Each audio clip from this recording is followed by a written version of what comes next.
Hi everyone, in case you don't already know, my name is Sophie, and today I'm going to talk with you about what healthy eating means and how astronauts are able to eat healthy without a refrigerator up in space. So first, I want you to think about, what do you think when I say healthy foods?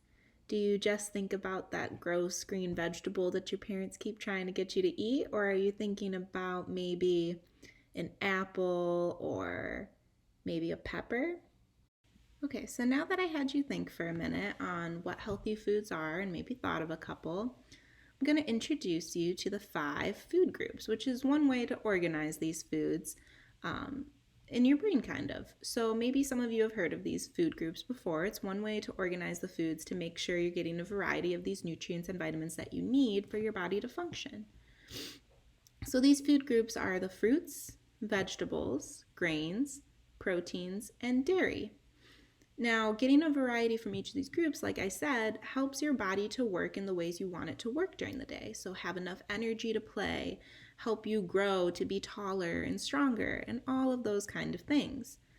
So, now I'm going to work through each group and we're going to think of some examples that go with each group, okay? So, let's start with fruits. What kind of foods do you think of when I say the fruit food group? So maybe you thought of strawberries. That's an immediate one for me. I love strawberries, especially if you put chocolate on them. Pineapples is another one. And bananas, which, fun fact, I really like putting bananas in Honey Nut Cheerios in the morning. Now, what kind of foods do you think of when I say the vegetable food group? So maybe you thought of, like I was saying earlier, all those nasty green ones. But what about also carrots? Carrots are really good, especially when dipped in ranch. Maybe some of those potatoes, so sweet potatoes and regular potatoes. And yes, French fries are technically part of the vegetable group.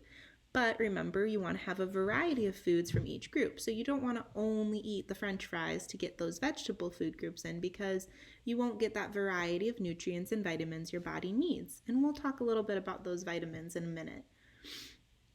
So some other things like those green foods we were thinking about, the green beans, broccoli, peas, all of those are in the vegetable group. Now moving on to that grain group, can you think of any foods that might be in that grain group?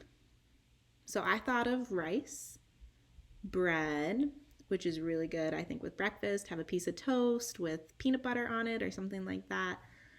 Or that roll with dinner, and pasta. So that's in like your mac and cheese or your spaghetti and spaghettios, if you've ever heard of that.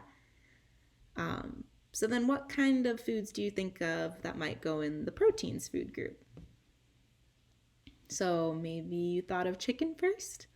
I loved chicken nuggets when I was a kid, so maybe you also really love eating chicken nuggets. That's a good source of protein in the chicken form. There's also beef. So maybe when you have spaghetti, there's that meat sauce with it that has beef in it. Also, the burger you eat, that's beef. Good source of protein. Eggs are also a good source of protein. So scrambled eggs in the morning, maybe you like an egg over easy, anything like that. And then also, I don't know if you've ever heard of tofu, but it's an example of a protein that you can have in your diet that's not from an animal. So it's actually made from soybeans. And maybe some of you know what soybeans are. There might be a lot of soybean fields near you. Soybeans are just like any other bean, and they take that bean and make it into this block that you can cut up in however you like and cook with a bunch of different sauces, and it can be your protein source for that meal. So that last food group then, what foods can you think of that might belong in the dairy food group? So immediate one I'm sure you thought of was milk.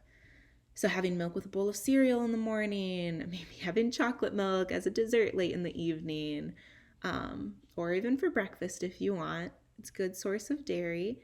And also cheese. So once again, that mac and cheese, also grilled cheese. And then there's also all those milk substitutes. So you might know someone in your class, or you might be that someone who can't drink dairy because you're lactose intolerant, which means your body just can't digest that dairy properly. So you might be doing milk substitutes, which also have a lot of the important nutrients and vitamins that you would get from some of those other dairy products. So some of these substitutes you may have heard of are like almond milk, soy milk, oat milk is a new one that's very popular, and coconut milk. So I mentioned we were going to talk a little bit then about what I meant by vitamins. So can you think for a minute, what do you think about when I say vitamins? So maybe you get this little fun chewable your parents might give you in the morning that is supposed to help you grow. And sometimes you get that as a kid because you're probably a very picky eater, and maybe you don't get all those proper nutrients and vitamins in from your regular diet. But you can get these vitamins in all those foods that we were talking about earlier if you eat a variety from each food group.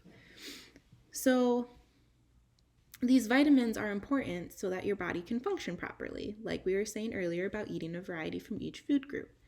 So we're going to go through a couple vitamins and talk about what foods have these vitamins in them. So let's start with vitamin A. Vitamin A actually helps you with your sight. So it helps you have better eyesight so you can see where that ball went or whatever you're doing outside playing. It also helps with your bone and teeth strength and growth in general. So when you're growing and getting taller and getting stronger, it helps you grow well. So some foods that have vitamin A in it. I don't know if you want to think about this for a second. It's a little hard with the vitamins, but some foods are red and yellow peppers, carrots. Now maybe you've heard carrots give you good eyesight. This is why, because they have vitamin A in them. Also spinach has vitamin A, and tomatoes and mangoes. So let's think for a minute. What food group would tomatoes and mangoes belong in? This one's a little tricky. So they actually belong in the fruit food group. Fruit food group. Now that's a little confusing because you usually think of fruit as everything sweet, right? Like strawberries, mangoes, pineapples. But actually tomatoes also belong in that group, which is kind of funny. And we'll talk about something else later that's also a little weirdly in the fruit food group. So moving on to vitamin B group. So this group of vitamins, the B set, helps you have the energy you want during the day to do everything you want to do. It also helps your cells to grow properly. So someone else is going to be doing a video to talk about what exactly your cell is, what cells are, and what they do. And it also helps with your nervous system, which someone, again, is doing another video on your nervous system. I'll just briefly explain. Your nervous system is like what helps you move your body during the day. It's what helps you feel when something is hot and things like that. So some foods that have vitamin B in them are mushrooms, beans, bananas, oranges, whole grains. Now you might be a little confused what I mean by whole grains versus grains. Whole grains are more what you find in those wheat breads that maybe you don't like as much as the white breads, but it actually has more nutrients in it and vitamins like vitamin B in it when you're eating those whole grains in that wheat bread that your mom buys. Also, it's in a lot of rices and things like that. So, and then the last food I was going to mention that has vitamin B in it is an avocado. And maybe you like guacamole a lot. I know I like guacamole a lot. What food group do you think an avocado belongs in? Maybe you said vegetable because it's green, but actually it belongs in the fruit food group too, just like that tomato I was talking about earlier. It's another weird one that you wouldn't really think belongs in that fruit food group. Now we're going to move on to talking about vitamin C. Vitamin C, maybe you've heard of before. This helps you fight off infections. So it can help you have a better response when you get sick with that cold in the winter or that stomach bug, which is always nasty. It also helps with wound healing. So it's involved in when your skin closes and helps you heal that wound. So some foods that have vitamin C in them are oranges, which I'm sure you already know, and kiwis. Potatoes is a weird one that has vitamin C in it, broccoli, and mangoes. And kind of a fun fact, yellow bell peppers actually have more vitamin C in them than an orange. So maybe you'll go for that yellow bell pepper next time you want to get some vitamin C in, which they're very good in stir fries and very good dipping in ranch or any sort of dip you might dip like carrots in. So then One of the other ones I want to talk about is vitamin D. So have you ever heard of vitamin D? Maybe you've seen it on a jug of milk in your fridge.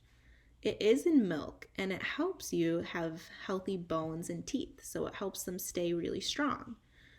Another really good source of vitamin D other than milks, which also, by the way, non-dairy milks like oat milks and almond milks sometimes have vitamin D in them as well to help you get that vitamin source. Another really good source is sunlight. Sunlight helps your body absorb a lot of really good vitamin D. So that's why it's important when the sun's out and it's a beautiful day, you should just go out and play for a little bit, have fun with friends. So the next vitamin I'm going to mention is vitamin E. Maybe you haven't heard of this one. This one also helps protect you from disease, and it helps you have good skin. So it helps your skin be intact and be strong to help protect you from diseases and from other things that you might experience out in the world. So some foods that have vitamin E are things like olive oil. So maybe some of you don't know what olive oil is. It's something you can cook food in. So maybe you cook your chicken in olive oil on the stove, or really anything else like vegetables in olive oil. It just helps you cook foods and helps them get nice and crispy. And some other foods that have vitamin E in them are tomatoes, like we mentioned, carrots, and apples. So do you remember what food group I said the tomatoes belonged in? That's right. They're in the fruit food group, just like those apples. And then the carrots would be in the vegetable food group. So then the last vitamin I'm going to mention is vitamin K, which, just like vitamin C, also helps you to fight those infections. And some foods that have vitamin K in them are those green leafy vegetables. Now, what do I mean by a green leafy vegetable? Can you give me an example? So maybe you thought of just lettuce in general. Yeah, like that salad you might see your parents eat. Maybe you eat a little bit of it, which is good for you. It's also in cabbage. So have you ever had coleslaw in the summer, maybe with a burger? That cabbage is a good source of vitamin K. It's a green leafy vegetable. Also, lentils have vitamin K in them, and lentils are kind of like a grain a little bit, and they might be in a soup that you eat in the winter. And then broccoli and peas also are a good source of vitamin K. So now we talked about the food groups. We talked a little bit about a lot of vitamins. So where do you think maybe that candy like Smarties or Nerds or any of those candies you eat, where do you think they fit into these food groups? That's right. They don't really fit into a food group very well because it's mostly just sugar. They don't have a lot of other vitamins and nutrients in them other than just giving your body a short boost of energy. So that's why when you eat a bunch of candy, you get super, super energetic, but then all of a sudden you're really, really tired shortly after because it's a short burst of energy and it doesn't keep you going throughout the day.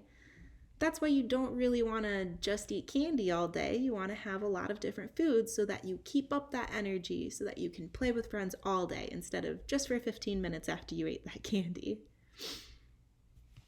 So now, before moving on to how astronauts get their healthy food, like I mentioned at the beginning, I'm going to take a short little break and we're going to see if my dog Franklin likes to eat any of his fruits and vegetables. Okay, so we're going to see if Franklin likes to eat his fruits and vegetables.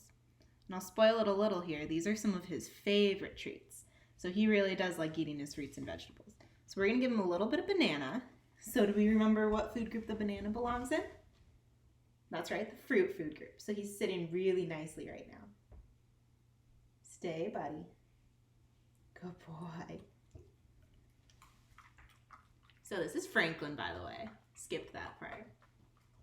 See, he's eating his banana, his fruit for the day. Now we'll give him a little bit more and then we'll give him a vegetable. So the vegetable I'm going to feed Franklin today is a sweet potato fry. Now he really likes these. So I'm going to come over here and see if I can get him to lay down and roll over for you. Okay, so we're going to come over here, buddy. Sit. Down. Roll over. Roll over, buddy. Come here. Okay. Down. Roll over.